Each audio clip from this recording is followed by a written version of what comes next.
Luka Doncic was special, 38 points. Anthony Edwards, 43, 9, and 6. Rui as well, but the T-Wolves, late in the game, they're the ones who are able to execute down the stretch and not the Lakers.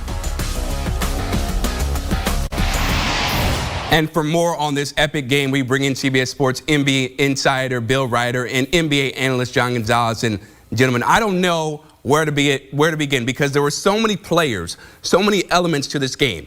Big runs by LA in the third, then T-Wolves come back. Then the Lakers are up 9, and Anthony Edwards says, look, I'm putting my team on the back. Naz Reid hit some huge threes. Bill, I'll start with you. What did you make of the resilience by Minnesota to take down the Lakers and go up 3-1 on LA? For those of us that needed confirmation, Anthony Edwards is that guy. There's a lot of takeaways for me, including JJ Redick taking a playbook out of Tom Thibodeau's playbook. But Ant is that guy. And John and I talked on the podcast, and Chris, you and I talked when I was in studio in Stanford last week about the fact that if Anthony Edwards could be the best player on the floor in critical games and big moments, that's easier said than done. When you got LeBron and you got Luke on the other side of the equation, the Timberwolves could win this series. And you said it, that fourth quarter looked like the Lakers were going to tie it up, looked like Redick's gamble to play LeBron almost all the minutes was going to pay off and tie the series. And Anthony Edwards said, nope, I am that guy. I'm taking over, and I'm going to stamp my name and my presence on this series. It's a 3-1 series lead. It's not over yet. John and I both covered that 2016 NBA Finals where this LeBron James guy came back, but Ant just got it as close as you can without actually getting the deal done. And John, it wasn't just Anthony Edwards scoring, right? It was also his facilitating, playmaking. That's something that he's had issues with right in the past. But this time, he's able to get the job done. What did you see from him that really elevated his play late to put the T-Wolves in a position to eliminate the Lakers in Game 5? Yeah, Anthony Edwards was tremendous. I mean, 43 points and 9 rebounds and 6 assists, and he was super efficient. And this is the Anthony Edwards that was promised, right? We've all been waiting for him to take this step forward and really assert himself as the next. Maybe he doesn't want to be the face of the NBA moving forward. We've talked about that, Bill and I, on the Beyond the Arc podcast. But whatever, put that aside. In this series, he's been, I think, arguably the best player. He really stepped up for the Wolves. And this is a Wolves team that I think a lot of people outside of Minnesota doubted that they could get past LeBron and Luka and the Lakers because Look, Luka went to the finals last year. LeBron has won finals. The Wolves are still that team that is trying to prove themselves, and especially this offseason when they decided to tinker with their roster and they moved Karl Anthony Towns on for salary cap purposes and they bring in Julius Randle, and it was kind of a clunky fit to start this season. Well, since the start of the season, they've really figured it out, and now they've got the Lakers on the ropes. They've been a fantastic team so far in this series, and it has everything to do with Anthony Edwards. Yes, everything to do with Anthony Edwards. You also got some big contributions from Jaden McDaniels, right? Naz Reid, Dante DiVincenzo.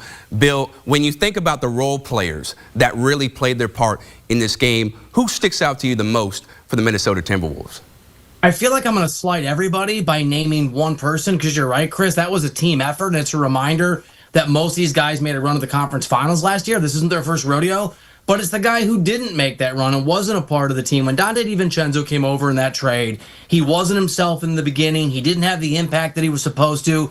And over the course of the year, he got comfortable. He got back to whatever self-confidence he needed, whatever was going on. He was outstanding and another level guy for this team. The energy, the effort, the hustle, that guy that the Knicks sent out last year as part of that Randle trade. I mean, look, Julius Randle was amazing, and this is a guy that's got to step up, and we've discussed this for the Timberwolves. I thought Dante DiVincenzo reminded us why he was so valuable in New York City. Being that role player you need, you just add and be a catalyst for some of that energy was everybody was huge. Almost everybody that got minutes. It was a pretty limited rotations on both sides, but I thought DiVincenzo was really impressive.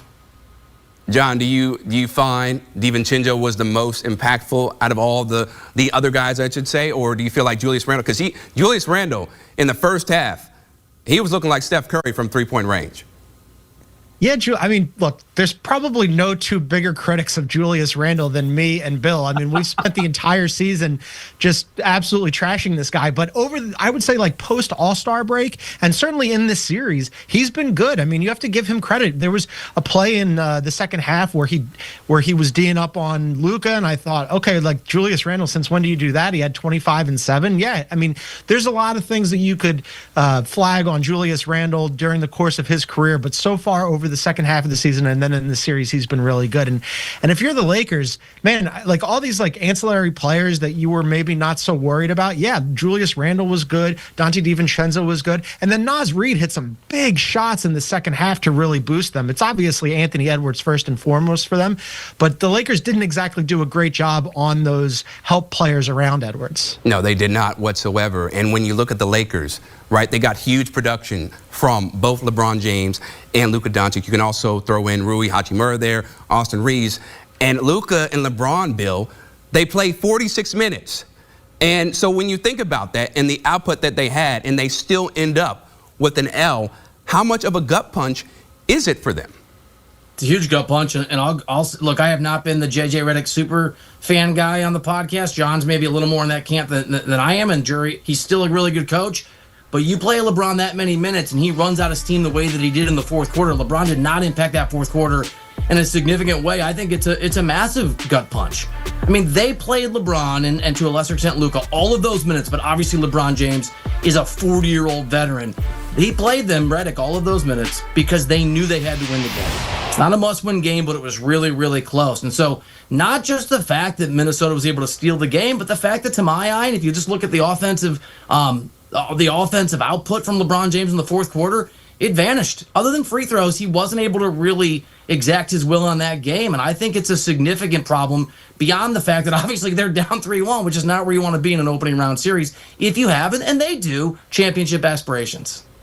Yeah, it's devastating for the Lakers, right? I mean, like, look, Luka and LeBron played heavy minutes. I think part of that is who do you trust late in the game, and it's going to be those two guys because they do have that championship caliber experience. Certainly, LeBron has won it, and Luka again made it to the finals last year. Luka played 45 minutes and scored 38 points on the game after being not so effective in game 3 because he was sick, but he didn't do a whole lot other than score the ball. And then LeBron, total mixed bag for him, right? He goes for 27 and 12. And in the fourth quarter, he didn't score, but he did have some big defensive plays where he had that block on Dante DiVincenzo, which led to a Dorian Finney-Smith 3 the other way, 5-point swing. And then he stripped Naz Reid on a drive. That was all to the good, right? But then on that inbound pass late in the game, he flubbed that. And then he fouled Ant on that final play that put Ant at the line. And then all of a sudden the Wolves end up winning it. So yeah, I think Bill is right. He did kind of run out of steam offensively, and you had like LeBron trying to do too much, maybe because he had to, and some of it worked out and some of it didn't, and they end up losing this game, and now they're on the ropes 3-1, and this is not where you want to be. Bill's absolutely right.